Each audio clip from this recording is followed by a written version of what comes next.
అన్ని ఫ్యాక్టరీలతో పాటు సంపూర్ణ డ్వాక్రా రుణమాఫీ అని రెండో సంతకంగా చంద్రబాబు నాయుడు గారు ఏదైతే పెట్టారో ఆ రోజున రైతుకెటు సంపూర్ణ రుణమాఫీ అని చెప్పి సున్నం పెట్టారు ఒకటో సంతకం. రెండో సంతకం సంపూర్ణ రుణమాఫీ డ్వాక్రాకి అని చెప్పి డ్వాక్రాకి ₹1 కూడా మనం ఇవ్వలేదని అసెంబ్లీ సాక్షిగా పరిటాల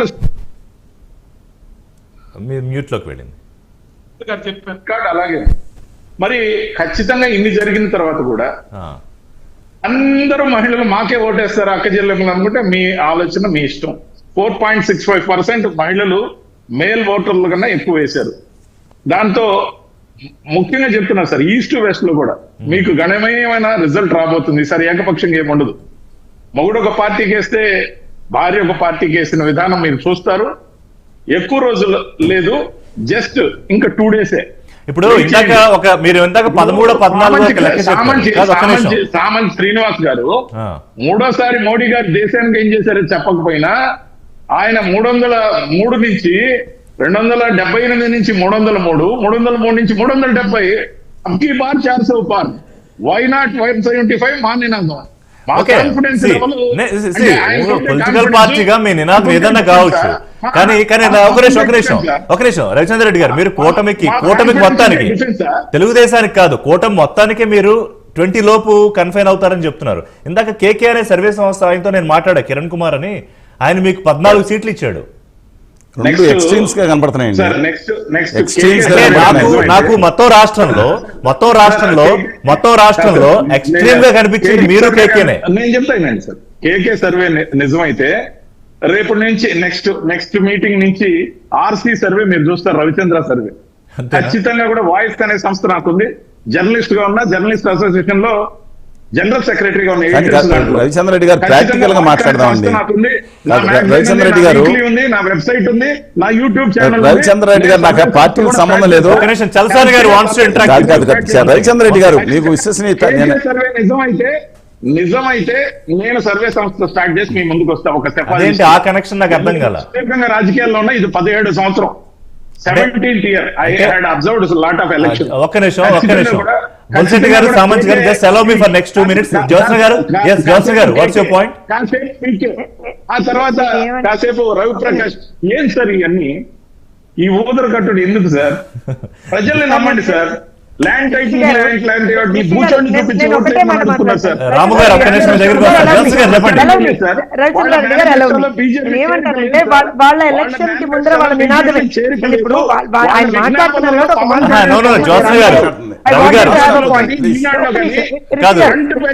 రవిచంద్ర రెడ్డి గారు ఒక్క నిమిషం, జ్యోత్స్న గారు మీ దానికి చిన్న కౌంటర్ పాయింట్ తీసుకొచ్చేస్తారు. రిషి గారు నేను ఒకటే పాయింట్ మాట్లాడుతున్నాను. I think he has to stop.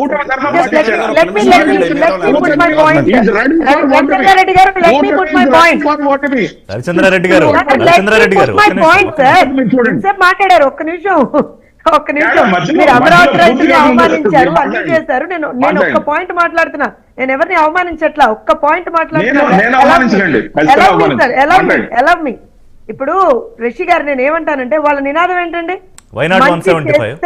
లేదు, మీరు మర్చిపోతున్నారు రిషి గారు. వైనాడు 175 పాత నినాదం సార్, కొత్త నినాదం జగన్మోహన్ రెడ్డి గారిది ఏంటంటే మేము మంచి చేస్తే మాకు ఓటేయండి అన్నాడు. వాళ్ళు మంచి చెయ్యలేదని ప్రజలు నమ్మారు కాబట్టే వాళ్ళు కోట్లు వేయలేదు. 4వ తారీఖున ఎన్నికల రిజల్ట్స్ వచ్చిన తర్వాత ఇదే ప్యానెల్, ఐ రిక్వెస్ట్ యూ, మీరు ఇదే ప్యానెల్ పెట్టండి. ఆ ప్యానెల్ రెడ్డి గారు ఎందుకనంటే వాళ్ళ నాయకుడు ఇచ్చినటువంటి నినాదం అది. నేను మా నాయకుడు మీరు అలాంటి నినాదం జీవితంలో కాదు కదా, ఈ దేశంలోనే ఇంతవరకు ఏ నాయకుడు నినాదం ఇచ్చింది. ధైర్యం ఉండాలి, ఆత్మ వచ్చిన ఖచ్చితంగా కూడా కూర్చోడు. అంటే కాదు అంత కాన్ఫిడెంట్ గా, ఒక్క నిమిషం జ్యోత్స్న గారు కాదు అంత కాన్ఫిడెంట్ గా, ఒక్క నిమిషం అంత కాన్ఫిడెంట్ గా జగన్మోహన్ రెడ్డి చెప్పారు. అంతే కాన్ఫిడెంట్ గా మొన్న నాకు 151 వస్తాయి, దేశం మొత్తం చూస్తున్న ఆంధ్రప్రదేశ్ వైపు అన్నారు. తెలిసిపోతుంది వాళ్ళ మన ఎగ్జిట్ పోల్స్ గురించి మాట్లాడుతున్నారు.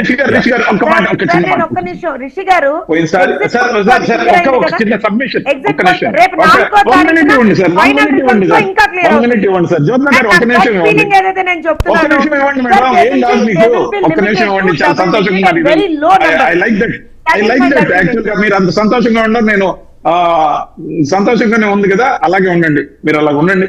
నేను అనేది ఏంటంటే ఈ దేశం మొత్తంలో స్వాతంత్రం వచ్చినప్పటి నుంచి సార్ అనేక ఎలక్షన్లు జరిగాయి.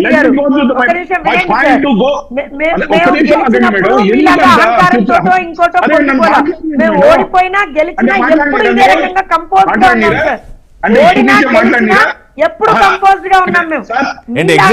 ఎగ్జిట్ పోల్ నుంచే అట్లా కాదు రవిచంద్ర రెడ్డి గారు, ఎగ్జిట్ పోల్ నుంచే వైసీపీ మాట్లాడినవరా అని ప్రశ్న. ఉండండి సార్, ఒక నిమిషం, నా పాయింట్ పోయింది సార్. చెప్పండి. నా పాయింట్ ఏంటంటే స్వాతంత్రం వచ్చి ఇన్ని సంవత్సరాల్లో ఈ దేశంలో 2 సార్లు మాత్రమే ఏ పార్టీకైనా ఎన్ని సీట్లు అయినా వచ్చి ఉండదు. 100% సీట్లు కూడా వచ్చిన చిన్న చిన్న రాష్ట్రాలు ఉన్నాయి. ఢిల్లీ లాంటి దగ్గర 70కి 67 సీట్లు వచ్చిన రాష్ట్రం ఉంది. కానీ ఎప్పుడు కూడా 50% దాటింది ఇప్పుడు వరకు 2 సార్లే, రాష్ట్రంలో కానీ దేశంలో. రాజీవ్ గాంధీ, ఇందిరాగాంధీ గారు చనిపోయిన తర్వాత 50.12% ఆయన గెలిచాడు, 403 సీట్లే వచ్చాయి. అదే విధంగా ఈ దేశంలో రెండవ మనిషి ఎవరైతే సాధించారో 50 పైన పర్సెంటేజ్ జగన్మోహన్ రెడ్డి గారు మాత్రమే సాధించారు. కాబట్టి 99.9% రాష్ట్రంలో 50% దాటలేదు. సాధిస్తాం మేము 55%. సామంత్ గారు చాలా సేపటి నుంచి వెయిట్ చేస్తున్నారు. సామంత్ శ్రీనివాస్ గారు ఒక్క నిమిషం. కేంద్రంలో ఒక్క నిమిషం. గ్రాఫ్ పెరుగుతుందో వాళ్ళకి మించిన గ్రాఫ్ మాకు వస్తుంది. మేము బీజేపీకి సీట్లు పెడతాం, మాకు కూడా వాళ్ళు పెడతారు. ఎందుకంటే పార్టీ అలయన్స్ కాదు, వాళ్ళ కేంద్ర ప్రభుత్వంగా, మేము రాష్ట్ర ప్రభుత్వంగా, అంతవరకే. ఒక్క నిమిషం, బీజేపీ నుంచి సామంత్ శ్రీనివాస్ రియాక్ట్ అవుతారు. సామంత్ గారు. రిషి గారు, ఇప్పుడు రవిచంద్రారెడ్డి గారు నేను చాలా సంవత్సరాల నుంచి చూస్తున్నా, సుమారు మేము 100 డిబేట్లు పాల్గొని ఉండొచ్చు.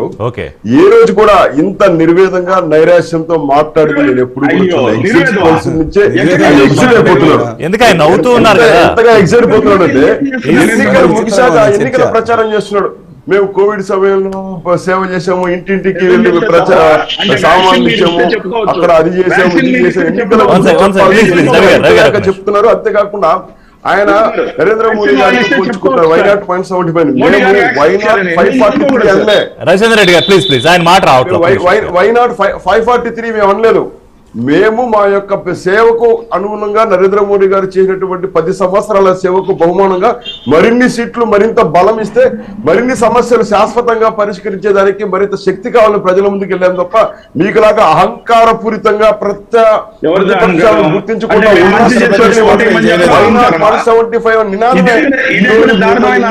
తీసుకుని మీకు దెబ్బ మీద దెబ్బ పడుతుంది. వాళ్ళు ఇప్పుడు ఏదైతే పోస్టల్ బ్యాలెట్ లెక్కింపు విషయంలో దాన్ని రికగ్నైజ్ చేసే విషయంలో మీరు హైకోర్టుకి వెళ్ళారు. హైకోర్టు కూడా ఆ పిటిషన్ కొట్టివేసింది. ఎన్నికల తర్వాత అవసరం ఉంటుంటే దాని మీద ఛాలెంజ్ చేయమని కూడా చెప్పడం జరిగింది. ఆ రకంగా ప్రతి చిన్న అంశాన్ని కూడా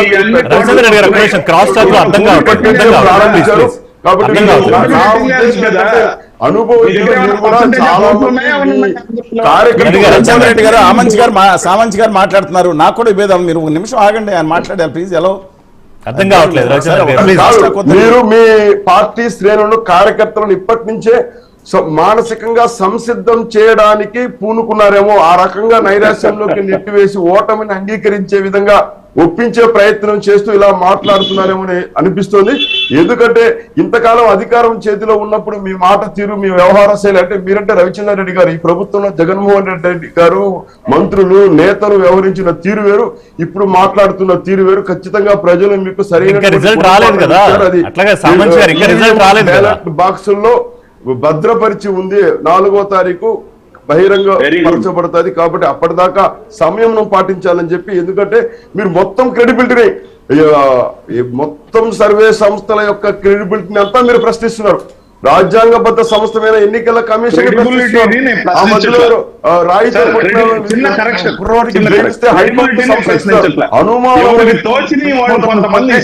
వేధిస్తుందని నేను చెప్పదలుచుకుంటున్నాను. మీరు ఏ సంస్థనైనా దీంట్లో వేసుకోవచ్చు. నేను ఏ సంస్థ అందరినీ అన్నారు. అంటే వైసీపీకి అనుకూలంగా ఇచ్చినా ఎలా ఇచ్చినా సంస్థ స్వచ్ఛంద సేవా సంస్థ కాదు. రైట్. ఎస్ బల్సెట్టి గారు.